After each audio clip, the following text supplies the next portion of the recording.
Depuis la réélection de Mme von der Leyen à la tête de la Commission européenne, nous assistons à une accentuation de la dérive autocratique de l'Union européenne. Mme von der Leyen se comporte ou veut se comporter comme une impératrice d'Europe. Je lui rappellerai cependant que dans une démocratie, c'est le peuple qui choisit, c'est le peuple qui doit être écouté. Je voudrais prendre 3 exemples récents de cette dérive autocratique de la Commission européenne et donc de l'Union européenne sur les peuples européens. Premièrement, M. Viktor Orban refuse un certain nombre de quotas d'immigrés qu'on lui impose. Il a été condamné, lui et son pays, à une amende de 200 millions d'euros. Au nom de quoi? Deuxième exemple, la France devait proposer la nomination d'un commissaire européen, Thierry Breton. Madame von der Leyen a dit non. Eh bien, que s'est-il passé?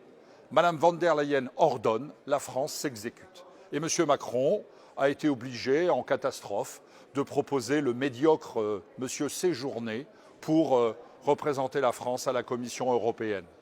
Ceci, d'ailleurs, traduit, j'ouvre une parenthèse, un affaiblissement grave de la France au sein de l'Union européenne. Et puis le troisième exemple, c'est le plus récent. Madame von der Leyen est en train de négocier à pas de charge le traité de libre-échange avec le Mercosur. Alors que nos agriculteurs, français et européens, ont manifesté il y a quelques semaines pour dire non à ce traité du Mercosur. Eh bien, elle s'en fiche, elle s'en moque, elle négocie dans le dos de nos agriculteurs ce traité qui va leur faire beaucoup de mal.